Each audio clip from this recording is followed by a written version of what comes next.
कल तक तो ये पौधा था, आज पेड़ कैसे बन गया? वो ऐसे सोच में पड़ गई थी कि इतने में उसकी बेटी वसुंधरा वहां आकर उस पेड़ को देख ऐसे ही चौंक जाती है। कुछ देर बाद वो हार मानकर कुछ बैंगन को लेकर उनका भरता बनाती है। बस वो भरता स्वादिष्ट था। उस स्वाद पे फिदा होकर माँ बेटी दोनों बचे कुछ बैंगनों को उनके आजू बाजू पड़ोसी लोगों में बांट देते हैं। अगले दिन उस बैंगन के स्वाद पे फिदा होकर बार बार वनजाक्षी के घर आकर उनसे बैंगन पूछते हैं। और इतना ही नहीं, जितने बैंगन को कल वो पेड़ से तोड़े थे उतने ही बैंगन अगले दिन वापस उग गए थे। ये देख माँ बेटी दोनों आश्चर्यचकित हो जाते हैं। तब दोनों फैसला करते हैं कि इन बैंगनों को मुफ्त में नहीं देना है। ये कहकर बेचते हैं कि ये जादुई पेड़ है और इसके बैंगन बहुत स्वादिष्ट हैं। ऐसे वो बैंगन दुगने रेट में बिक जाते हैं। कुछ ही दिनों में इन स्वादिष्ट बैंगनों के बारे में और वो बड़ा सा बैंगन के पेड़ के बारे में इधर उधर बात फैलकर आजू बाजू पड़ोसी शहर तक पहुंच जाता है। इसलिए हर रोज सुबह शुरू होते ही पेड़ में भर के बैंगन उगते थे और उनके लिए लोगों की लाइन लग जाती थी सुबह सुबह, और वो भी वनजाक्षी के घर के बाहर। वनजाक्षी का पैसों का डिब्बा हर रोज पैसों से भर जाता था और ये बहुत साधारण सी चीज होती थी। कुछ ही दिनों में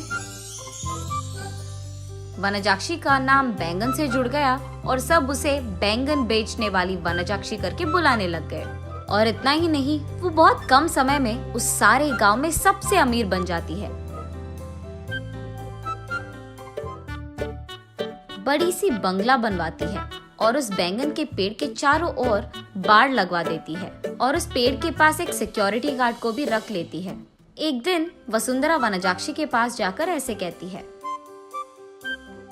माँ, रातों रात एक छोटा सा पौधा इतना बड़ा पेड़ कैसे बन गया?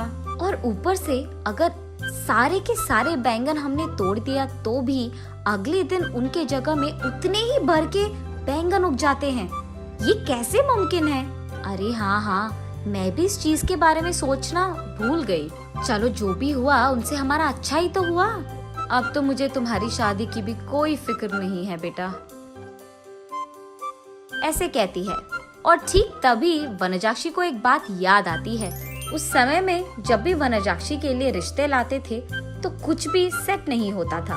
अगर वसुंधरा को लड़का पसंद आ गया तो लड़के वालों को इनका दहेज नहीं पसंद आता था, और अगर लड़के ने वसुंधरा को पसंद कर लिया तो वसुंधरा को वो लड़का पसंद नहीं आता था। ऐसे बहुत सारे रिश्ते देख देख कर वनजाक्षी थक कर ये सोचने लगती है कि शायद उसकी बेटी के कुंडली में कोई दोष है, इसीलिए वो बहुत सारे पूजा पाठ करवाती रहती थी। ऐसे ही एक दिन वो मंदिर में पूजा करवा के घर लौटती रहती है।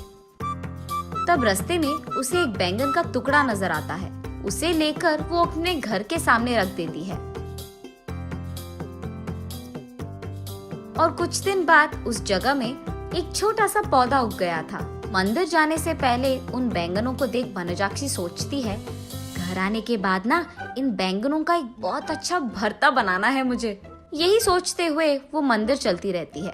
रास्ते में वो ऐसे सोचती है, अगर कोई वो बैंगन को लेके गया तो? वो फैसला करती है कि जल्दी जल्दी वो मंदिर जाकर भगवान की प्रार्थना करके बाहर आ जाएगी। वापस आते वक्त उसे रास्ते में एक साधु नजर आते हैं। उनके पास जाकर वो ऐसे पूछती है, स्वामी, मैं मेरी बेटी की शादी करवाने के लिए बहुत कोशिश कर रही हूँ, लेकिन नहीं हो रहा है। कृपा करके इसका कोई हल निकाल दीजिए। ठीक है, उस जगह पे बैठकर अपनी पूरी मन से प्रार्थना करो, ऐसे कहते हैं साधु। तब वनजाक्षी उस साधु के सामने बैठकर इसी डर में पड़ी रहती है कि कहीं कोई उस बैंगन को चुरा ना ले। हे भगवान, मेरे घर जाने तक उन बैंगनों को संभाल के रखना, किसी को उसे चुराना नहीं है। इसका प्रार्थना करके वो उठकर साधु के पास जाकर आशीर्वाद दीजिए स्वामी, ऐसे कहती है। तब साधु कहते हैं, जो प्रार्थना तुमने अपने मन से, पूरे मन से किया है, तुम्हें वो हासिल होगा, और वो भी दुगने में। जाओ बेटी।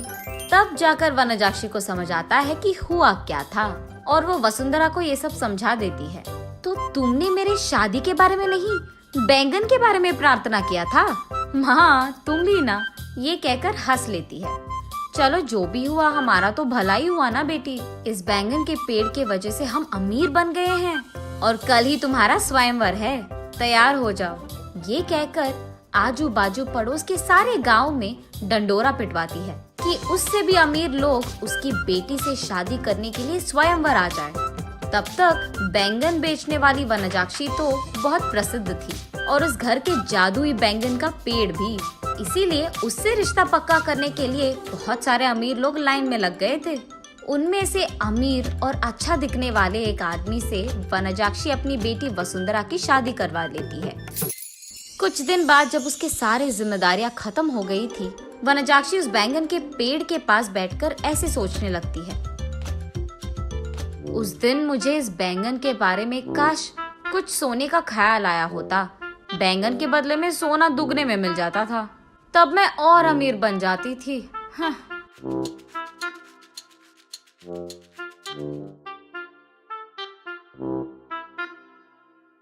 अगले दिन सुबह उठ के देखने पर उस बड़े बैंगन के पेड़ के जगह में वही पुराना वाला छोटा सा पौधा था जो वनजाक्षी ने वहां लगाया था।